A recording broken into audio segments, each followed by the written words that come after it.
respected teachers to witness the inaugural ceremony along with honorable principal sir. So respected teachers, please be available on the stage, please. All the teachers, please. All the teachers are requested, please witness the inaugural ceremony of this mock parliament, which is going to start very soon because we are already late.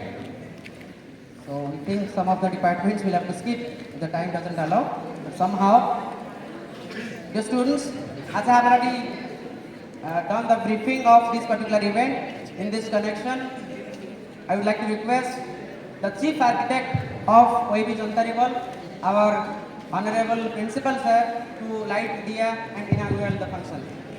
Along with this, I would like to request all the respected teachers to be available here and bless the students in the form of their presence. Please surrender.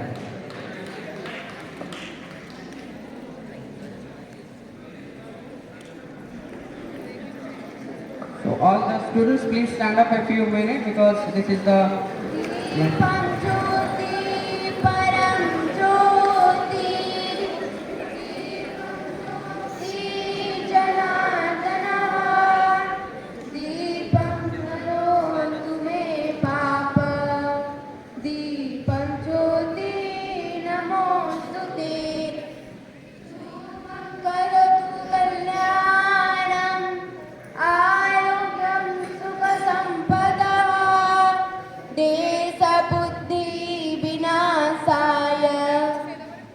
आत्मज्योति नमोस्तुते आत्मज्योति प्रदीप्ताय ब्रह्मज्योति नमोस्तुते ब्रह्मज्योति प्रदीप्ताय गुरुज्योति नमोस्तुते गुरुज्योति नमोस्तुते त्वमेव माता च पिता त्वमेव त्वमेव बन्धु च सखा त्वमेव त्वमेव विद्या द्रविणं त्वमेव त्वमेव सर्वं मम देव देव त्वमेव सर्वं मम देव देव त्वमेव सर्वं मम देव देव ॐ नमोऽस्त्वनन्ताय सहस्रमृतये सहस्रपादाक्षी शिरोरुबाहवे सहस्रनमने पुरुषाय शश्वते सहस्रकोटि युगधारिणे नमः. Om Shanti. Thank you everybody. Please take a seat. So right now I would like to request our honorable principal sir to address this beautiful gathering in the form of the blessing. Good afternoon to everybody. So in my front I am watching the newly constructed parliament of our country, and it's a beautiful gathering over here, and the purpose, the time constraint is there, but still I have seen the different departments who are sitting with us, starting from defense to finance, starting from rural development to civil aviation. Dear friends, why such arrangement is there? We must know its significance, because we are living in a beautiful country where we respect the opinion of others in the form of democracy. We always believe in the togetherness. So the purpose of conducting this parliament in the school is to give a hands-on idea to the children to know about the parliamentary procedures. It gives its posture the collaboration, respect to others, mutual decision process, and many more. Dear friends, today we will see how the bill has been introduced, how the healthy discussion, deliberation, and decision-making process which happens in our parliament. You know, students, there are two houses, one is upper house and one is lower house. So we'll see how beautifully this function or this parliament starts and functions well. On behalf of this entire OAP family, I extend the good wishes to all the participants and many wishes to the student, to those who are going to watch this show. My best wishes and special thanks to the Social Science Department, including Sushant sir and other members, and thanks to all the teachers.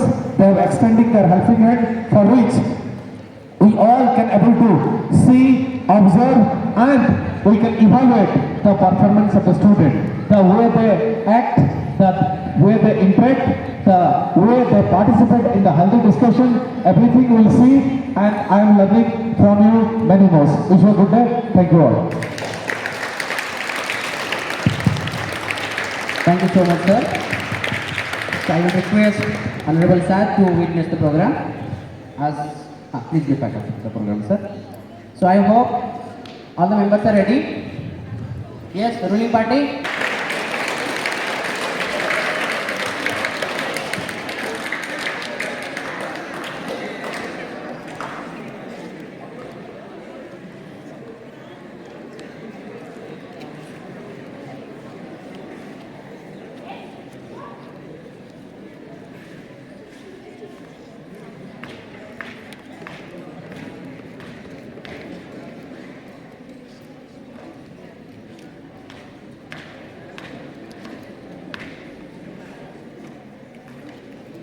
माननीय सभासदों, माननीय अध्यक्ष महोदय, सदार रहे।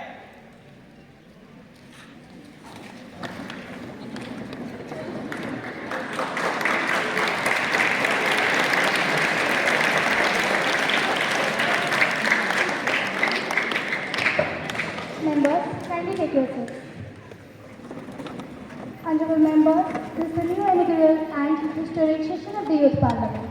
I warmly welcome you all to the Youth Parliament. I exchange my gratitude to the people who place their trust in me, and I am looking forward to the fruitful discussions and successful collaboration, where every voice is heard and every opinion is valued.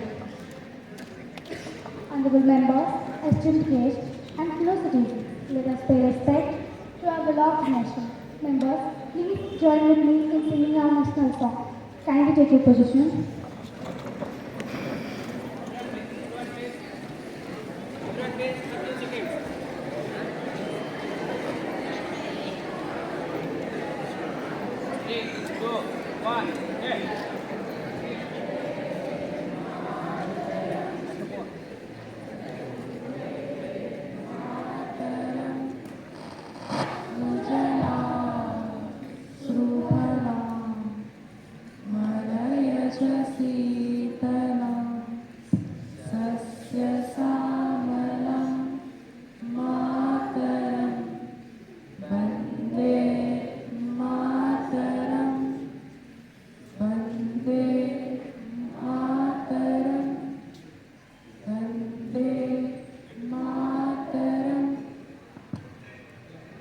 Members, kindly take your seats.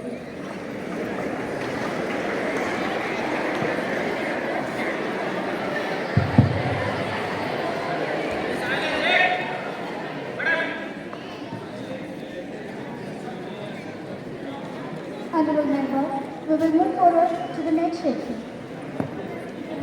We will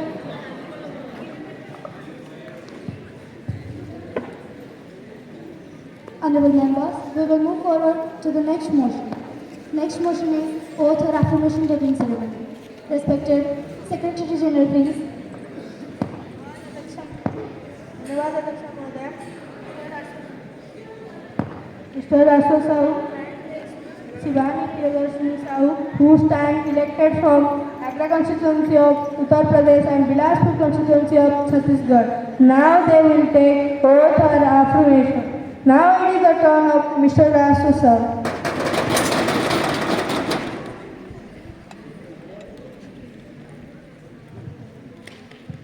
Sir, do you want to take oath or affirmation? Oath, please. And in which language would you like to take the oath? In English, please.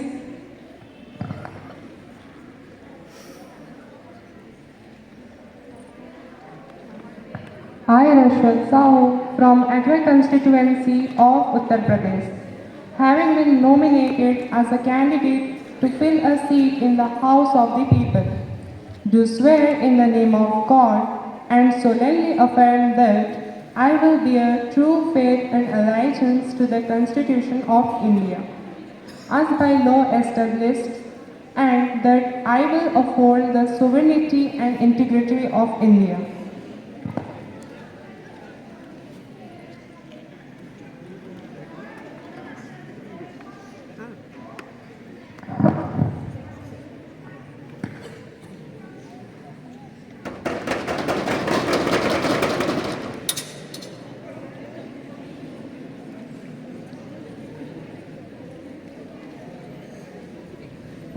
Now it is the turn of Miss Shivani Priyadarshini Sahu from Bilaspur constituency of Chhattisgarh.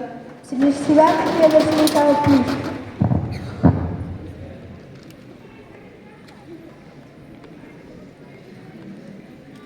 Ma'am, in which language Ma'am, do you want to take oath or affirmation?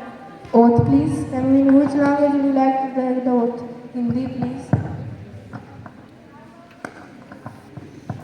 मैं शिवानी प्रियदर्शिनी साहू, जो युवा संसद का सदस्य निर्वाचित हुई हूँ, ईश्वर की शपथ लेती हूँ कि मैं विधि द्वारा स्थापित भारत के संविधान के प्रति सच्ची श्रद्धा और निष्ठा रखूंगी। मैं भारत की प्रभुता और अखंडता अक्षुण्ण रखूंगी तथा जिस पद को मैं ग्रहण करने वाली हूँ उसके कर्तव्यों का श्रद्धापूर्वक पालन करूंगी। धन्यवाद।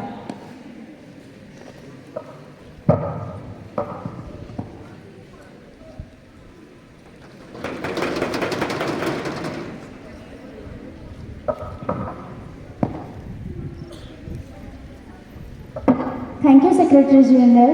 Now, I request Honorable Prime Minister Sir, please kindly introduce the new member of the Assembly.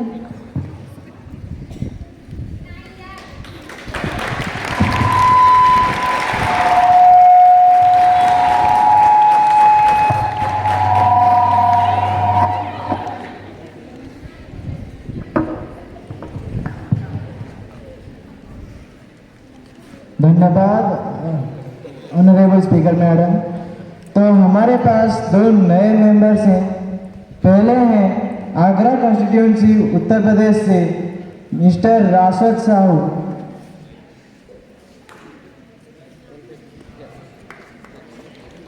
और दूसरे हैं बिलासपुर कॉन्स्टिट्यूंसी छत्तीसगढ़ से मिस शिवानी प्रियदर्शिनी साहू। धन्यवाद। Thank you, Honorable Prime Minister.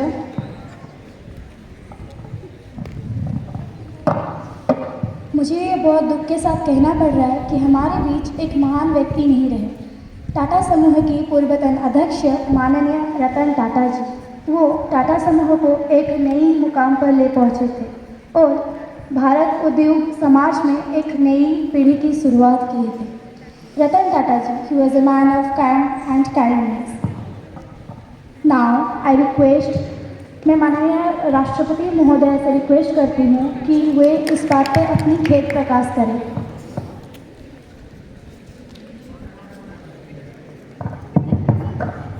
Thank you honourable speaker madam.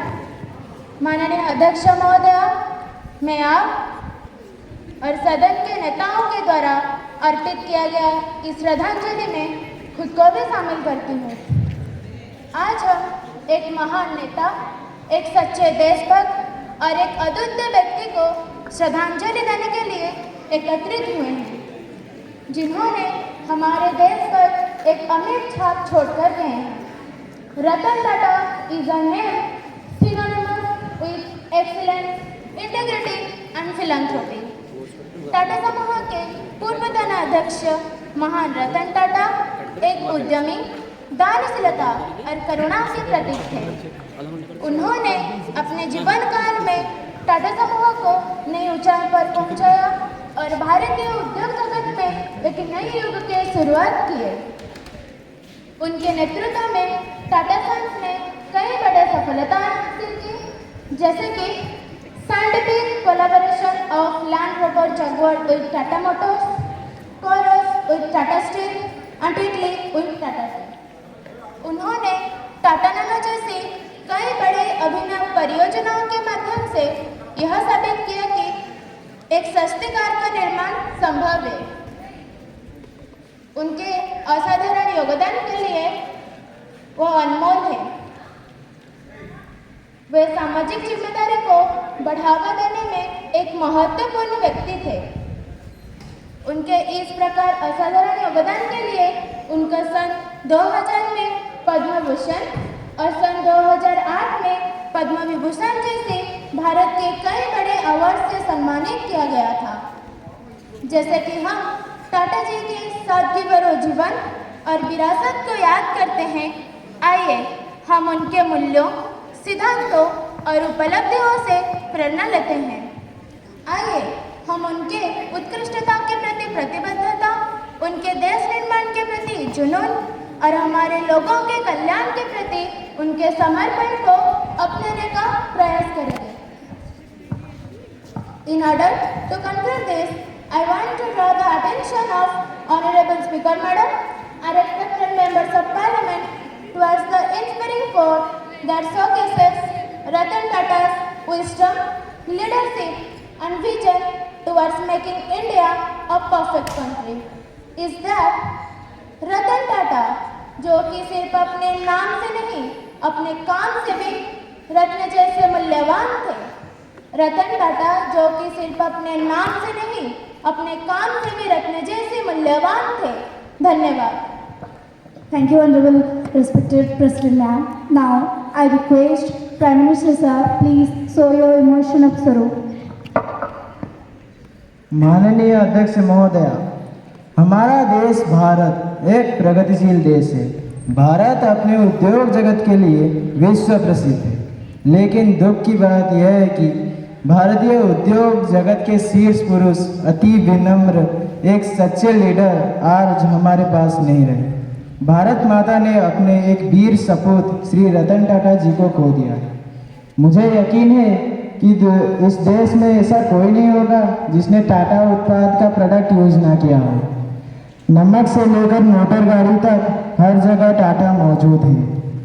1991 में जब रतन टाटा जी ने कंपनी संभाला, तब टाटा ग्रुप की नेटवर्थ लगभग $5 बिलियन की थी, लेकिन जब वे रिटायर करने आए तब उस कंपनी का नेटवर्थ 100 बिलियन से भी ऊपर हो चुका था, जो प्रमाण देता है एक सच्चा लीडर होने का। वे भारत के सबसे बड़े उद्योगपति होने के साथ साथ एक सच्चे देशभक्त थे। वो बिना किसी लालच के अपने कंपनी के लाभ का 66% हिस्सा भारत के इकोनॉमी को सुदृढ़ करने में दे दिया और शिक्षा और विकास के क्षेत्र में लगाया। उनका जीवन हमें सिखाता है कि सफलता केवल धन अर्जित करने से नहीं बल्कि समाज के प्रति दायित्व निभाने से प्राप्त होता है। भारत ने सचमुच अपना एक बहुमूल्य रतन खो दिया है, लेकिन रतन टाटा जी हमारे लिए सदैव अमर रहेंगे। धन्यवाद। Thank you, Honorable Prime Minister Sir. Now, I request respected opposition leader, please show your emotion of sorrow. Thank you honourable speaker madam. हम जानते हैं हमारे प्यारे टाटा जी आज हमारे बीच नहीं हैं।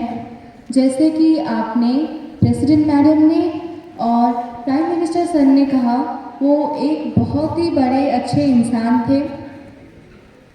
हम पूरी सांसद की तरफ से उन्हें एक भक्तिपूर्ण श्रद्धांजलि ज्ञापन करते हैं। हम जानते हैं उनका जो जाना हमारे लिए एक बहुत ही बड़ा अपूर्ण क्षति है और ये रहेगा। धन्यवाद। Thank you, Honorable opposition leader. Now, there will be a silent prayer for 1 minute for the peace of the soul. Members, kindly take your position.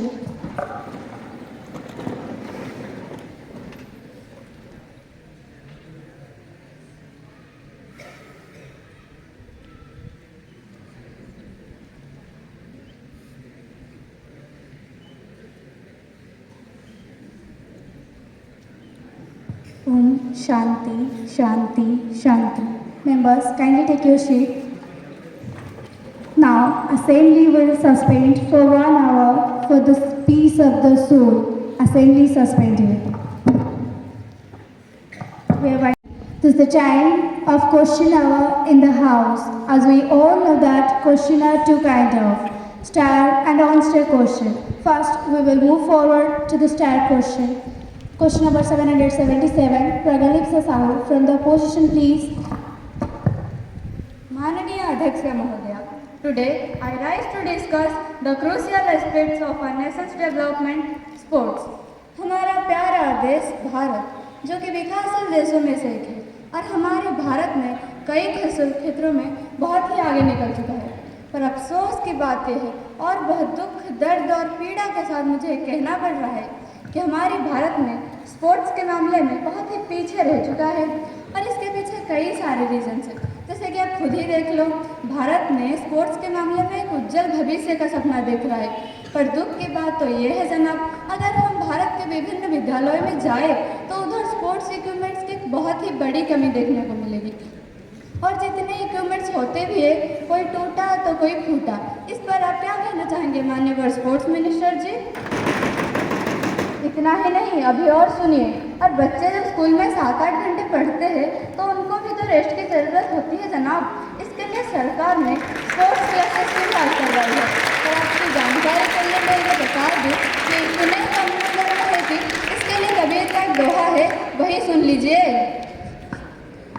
बड़ा हुआ तो क्या हुआ जैसे पेड़ खजूर, बड़ा हुआ तो क्या हुआ जैसे पेड़ खजूर, पंछी को छाया नहीं फल लगे अति दूर। और जितने भी क्लासेस रहते हैं उनमें से तो अधिकतर दूसरे सब्जेक्ट की तरह के एक्स्ट्रा क्लासेस रहे हैं। ये कैसी न्याय है जनाब?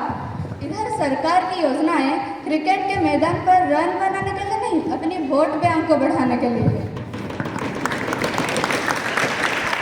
तो मैं माननीय स्पोर्ट्स मिनिस्टर से ये पूछना चाहती हूँ कि वो हमारे देश के स्पोर्ट्स डेवलपमेंट के लिए क्या सब कर रहे हैं? जनता उत्सुक है आपके जवाब सुनने के लिए। Answer the question, please.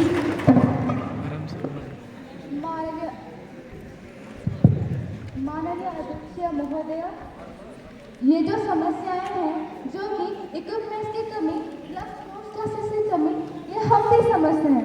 ऐसा नहीं है कि हम इसके बारे में जानते नहीं या जानते हुए भी कुछ नहीं कर रहे। हमारी सरकार इसकी समाधान के लिए पूरी कोशिश कर रही है।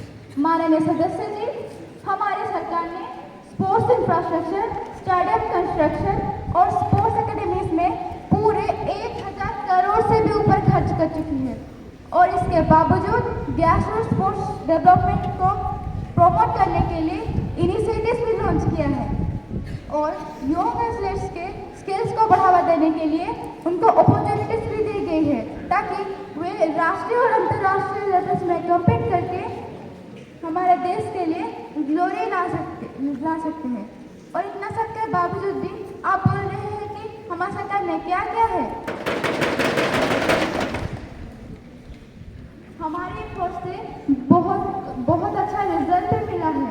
हमारे नेशनल टीम्स ने इंटरनेशनल लेवल्स में कम्पीट करके भारत का सुनाम किया है।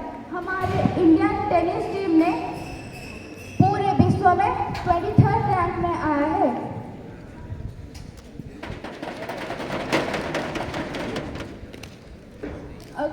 अगर आप और कुछ भी जानना चाहेंगे कि हमारे गवर्नमेंट ने बहुत से स्कीम इंट्रोड्यूस किया है जो कि आपको मैं एक बार ज़रूर सुनाना चाहूँगी, आप ज़रा सुनिए।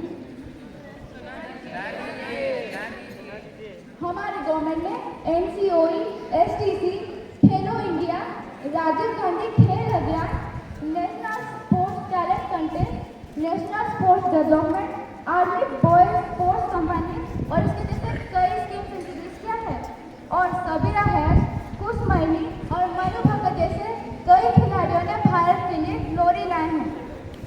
और तो आपको ये भी बता दूं, अभी इसी साल हमारे भारत के एक सिर्फ 18 साल के लड़के ने जिनका नाम डी गुकेश है, उन्होंने चेस में चैंपियन हुए हैं और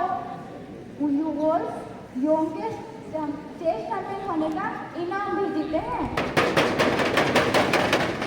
इन सब सरकारी प्रोग्राम पॉलिसीज और स्पोर्ट्स अचीवमेंट्स के बारे में थोड़ा ध्यान रखा करिए माननीय सदस्य जी। Any other supplementary? माननीय अध्यक्ष महोदया, मैं माननीय सदस्य जी से पूछना चाहती हूँ कि बस बातों ही बातों में आप सब कुछ करते रहिए, हम भकुआ हैं जो आपकी बात में सर हिलाते रहिए।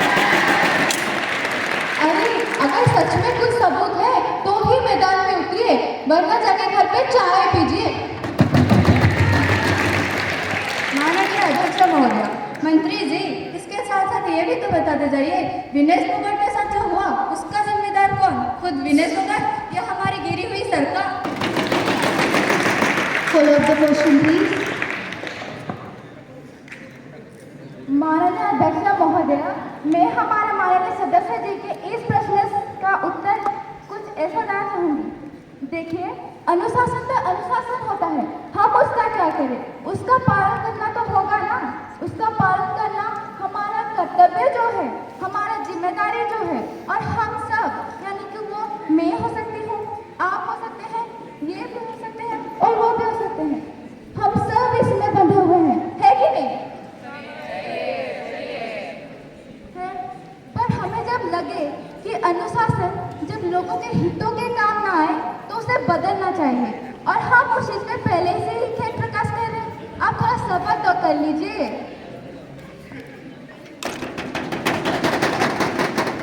Any other supplementary? अध्यक्ष जी, माननीय स्पोर्ट्स मिनिस्टर ने सिर्फ आज तक प्लानिंग प्लेटिंग करते आए हैं, उसके अलावा उन्होंने कुछ किया है? अगर कुछ किए होते तो हमारी देश की स्पोर्ट्स सिस्टम कहाँ पर होती? उनकी सरकार को कहीं ना कहीं ऐसा लग रहा है हम तो अंधे अब नहीं बचे, हम तो अब अंधे की लाठी बन चुके हैं। मुझे लगता है माननीय जी ने सिर्फ प्लानिंग करके ही हमारे देश को मेडल दिला सकते हैं। उनको अगर उन्होंने कुछ क्या किया होता तो हमारे देश की स्पोर्ट्स डिपार्टमेंट की हालत और होती। दुख तो तब लगता है जब दूसरे देश के पास मेडल भरे पड़े हैं, तब हमारे देश में सिर्फ हाथ गिनती कुछ मेडल है। तो मंत्री जी, क्या हमारे बच्चे के पास ये काबिलियत नहीं रखते कि वो दूसरे देश से ज्यादा मेडल दिला सकते? मंत्री जी, मुझे बच्चों की काबिलियत पर नहीं, मुझे तो कहीं ना कहीं आपकी राजनीति पर शक है। Answer the question, please. माननीय अध्यक्ष महोदय, मैं हमारे आदरणीय सदस्य जी ने जो कहा वो बात तो सही है, लेकिन मैं और एक बात को बता देती हूँ कि ये जो बात आपने कही कि हमारे देश में स्पोर्ट्स के मामले में बहुत ही कम नंबर में मेडल्स हैं, इसके पीछे का कारण बहुत कुछ हो सकता है। जैसे कि हम बोल सकते हैं ऐसा इसलिए हो रहा है क्योंकि हमारे देश में इंफ्रास्ट्रक्चर, क्वालिटी ट्रेनिंग, स्पोर्ट्स के ऊपर एजुकेशन और एकेडमीज और गवर्नमेंट के सपोर्ट और इनिशिएटिव की बहुत ही कमी है।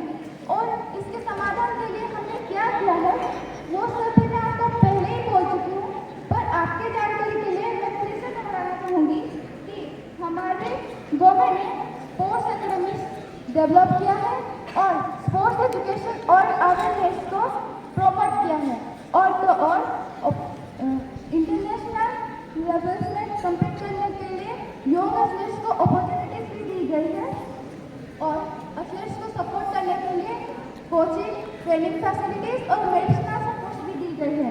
और हम ये वादा करते हैं कि अगले कुछ ही सालों में हमारा देश भी दूसरे देशों की तरह बेहतरीन हो जाएगी। और कृपया ऐसा वही प्रश्न बार बार घुमा फिराकर मत पूछा कीजिए माननीय सदस्य जी। Any other supplementary? Okay, we will move forward to the next question. Question number 787. Priyadarsini Sahu from the opposition, please. Honorable Speaker, I want to say something to our respected Women Empowerment Minister. I know you all know that women are the pride and bright future of our country. If the women are accepted openly, then how we can claim that India is a safe country for women to live in? माननीय अध्यक्ष मुद्दे पे आती हूँ. The recent sexual abuse case of Dr. Momita, who served our nation restlessly as a buffet. But I would like to know that what she got in it.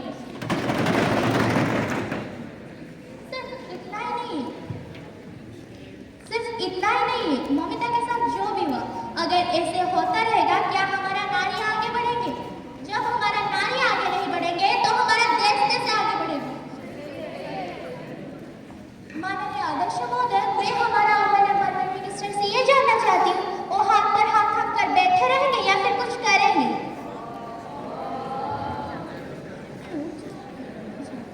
सिर्फ इतना ही नहीं, और भी बड़े-बड़े केस हो चुका है. इतने होने के बावजूद भी हमारा वुमेन एम्पावरमेंट मिनिस्टर ने कुंभ करने के जैसे सो रहे हैं.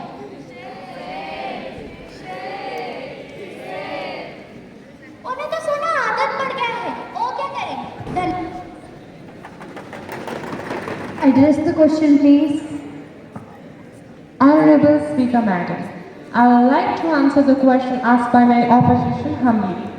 We are very sad because of the recent case that has happened in Kolkata, West Bengal, with a senior trainee doctor, Ms. Momita Devnath. She was brutally raped and murdered in R.G. Kars Medical College.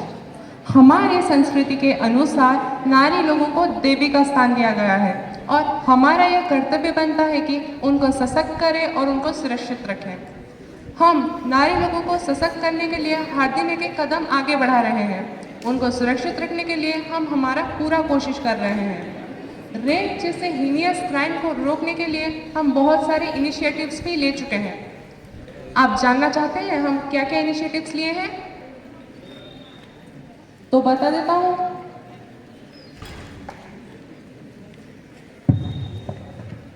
नारी लोगों को सशक्त करने के लिए हमने ये सारे स्कीम्स बनाए हैं, जैसे कि बेटी बचाओ बेटी पढ़ाओ स्कीम, लखपति दीदी स्कीम, डोमेस्टिक वायलेंस एक्ट 2005.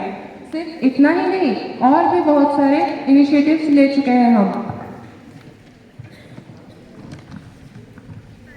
नारी लोगों को सुरक्षित रखने के लिए हम ये सारे इनिशिएटिव्स लिए हैं, जैसे कि criminal law act 2013 against sexual offenders. Criminal Law Act 2018 includes death penalty for rape of girls below 12 years of age. Emergency Response Support System provides Pan-India number 112 for all emergencies of girls. Ministry of Home Affairs, that is the MHA, has launched National Database on Sexual Offenders, that is the NDSO, in September 2018 to help investigation and tracking of sexual offenders. Sexual Harassment of Women at Workplace Act 2013, death penalty to people accused with heinous crime like rape. Himmat app has been launched for women's safety. महाशय, आप बस आप act पे act बनाते जाइए और यहाँ लड़कियों की इज्जत पर कीचड़ के छींटे पड़ते जाएंगे. माननीय सदस्य महोदया, आप तो पहले मेरा पूरा बात सुन लीजिए. आप तो बीच बात में ही कूद पड़ रहे हैं. Lastly, I would like to say about justice. हम जस्टिस देने का पूरा कोशिश कर रहे हैं और हमारी सीबीआई टीम तो कुछ क्रिमिनल्स को पकड़ भी चुका है. और आज मैं इस असेंबली में आप सबको ये वादा करता हूँ कि जल्द ही हमारा सीबीआई टीम सारे क्रिमिनल्स को पकड़ेगी और उनको फांसी में चढ़ाएगी. धन्यवाद. Any supplementary? माननीय अध्यक्ष जी, जैसे एरोप्लेन को चिड़िया नहीं माना जाता, वैसे देश से मिलने इंसान को इंसाफ नहीं माना जाता. उसको भी उतनी नाइंसाफी मानी जाती है जितनी इंसाफ ना मिलने से होता है. उसको अंग्रेजी में क्या कहते हैं कि justice delayed, justice denied. So the question, please. माननीय अध्यक्ष महोदय, मैं मेरे माननीय सदस्य महोदय को ये बोलना चाहता हूँ कि आपके जस्टिस के लिए हम किसी निर्दोष को उठा के फांसी में नहीं चढ़ा सकते. और हमारा संविधान तो ये साफ साफ कहता है कि चाहे 100 मुस्लिम छूट जाए, लेकिन हम किसी एक निर्दोष को फांसी में नहीं चढ़ा सकते. शायद आपने अच्छे से हमारे भारतीय संविधान को ही नहीं पढ़ा है.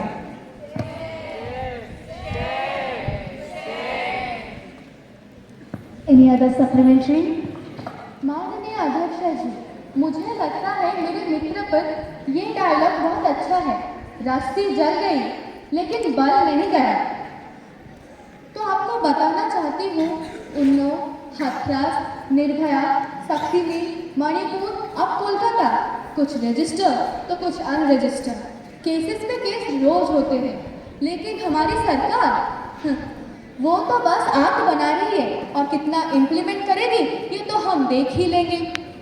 अच्छा ये बताइए, आपने इन लोगों के लिए बहुत कुछ किया, लेकिन आप जानते हैं इसके पीछे का क्या कारण है? कारण है लोगों की तकियानुसी सोच, जिसकी वजह से बहुत घर पे आजकल चाइल्ड हरासमेंट होते हैं। उनके लिए आपने क्या किया है? Address the question, please. माननीय अध्यक्ष महोदया, मैं मेरे माननीय सदस्य जी को ये बोलना चाहता हूँ कि इसके लिए भी हम बहुत सारे इनिशिएटिव्स ले चुके हैं। जैसे कि आपकी जानकारी के लिए अगर मैं बता दूँ तो Indian penal code 1860 IPC Section 75 of Code provides punishment for cruelty to a child, while Section 76 provides for punishment for abatement of suicide of a child. शायद अब अच्छे से अपडेटेड नहीं है। धन्यवाद। Maybe there is no another supplementary. We will move forward to the next question. Question number 787. Subhasri Malik from the opposition, please. माननीय अध्यक्ष महोदय, मैं हमारे माननीय शिक्षा मंत्री से ये कहना चाहती हूँ कि education is the backbone of the society. It makes the society innovative, skillful and updated. In this competitive age, fair and transparency should be maintained in the examination center. अध्यक्ष महोदय, मैं ये कहना चाहती हूँ कि एक होता है गलती, उसके बाद क्राइम, और फिर आता है ये हमारा जो एनटीए ने किया। और नेशनल टेस्ट एजेंसी के ये गलती जो इतिहास के पन्नों में छाप गया, इसका भुगतान ये वाली सरकार तो नहीं कर सकती। फिर भी मासूम बच्चों को इंसाफ देने के लिए हमारा सरकार ने क्या किया है? और क्या सरकार यह गारंटी दे सकता है कि भविष्य में ऐसे गलती दोबारा नहीं होगा? Follow up the question, please. माननीय अध्यक्ष महोदय, मैं आदरणीय सुभश्री जी के प्रश्न को विनम्रता से उत्तर देना चाहूँगी। The National Testing Agency has strengthened security protocols for storing, transporting and administering the question paper. सरकार ने पेपर लीक को रोकने के लिए सार्वजनिक परीक्षा अधिनियम 2024 बनाया है। इस कानून के मुताबिक पेपर लीक करने वालों को 10 साल तक जेल और 1 करोड़ रुपया जुर्माना हो सकता है। आप क्या सोच रहे हैं, हमारा सरकार चुप बैठा है? नहीं, केंद्र सरकार पहले ही एक कड़क कानून बना चुकी है, जिसमें परीक्षा करने वालों पूरे सिस्टम को अच्छे तरह से हैंडल करने के लिए जरूरी कदम उठा रहे हैं। And also the national testing agency has enhanced security measures including the use of advanced technology to secure the exam and prevent the paper leak. धन्यवाद। Any supplementary? माननीय अध्यक्ष जी, हमारे एजुकेशन मिनिस्टर की बातों में तो दम है, लेकिन कामों में नहीं। वो तो सिर्फ कुर्सी लेकर बैठ गए हैं। क्या आपको पता है स्पीकर मैडम, इस एनटीए स्कैम के लिए तमिलनाडु में 26 छात्रों ने अपनी जान गंवा दी। इसके जिम्मेदार कौन है? जो कभी उम्मीद लेकर बैठे थे कि वो कभी डॉक्टर बनेंगे, आज सिर्फ तस्वीर बनकर रहेंगे। क्या इसका जवाब है एजुकेशन मिनिस्टर के पास? Address the question, please. माननीय अध्यक्ष महोदय, हम मानते हैं कि in Tamil Nadu 26 student alone lost their life. हमारी गवर्नमेंट उसी 26 स्टूडेंट के परिवारों को आर्थिक सहायता प्रदान करेगा और पेपर जांच के लिए कमेटी भी गठन हुआ है और प्रभावित छात्रों को मुआवजा प्रदान करने के लिए भी घोषणा भी हुआ है। माननीय अध्यक्ष जी, मुझे एक लाइन याद आता है, बोलो दोगे? सुन लीजिए जरा। वो करते हैं तो रहते हैं गुमनाम, वो करते हैं तो रहते हैं गुमनाम, और हम अच्छे बनते हैं तो करते हैं बदनाम। धन्यवाद। Any other supplementary? माननीय अध्यक्ष जी, हमारे साथी ने तो बात को ऐसा घुमाया जैसे कि उनके कोई दोस्त प्रतीत नहीं हो रहा है। बस आपकी सरकार कहता है कि अखंड भारत की योग्यता रखते हैं बच्चे, कहने और ढांढने में तो फर्क होता ही है।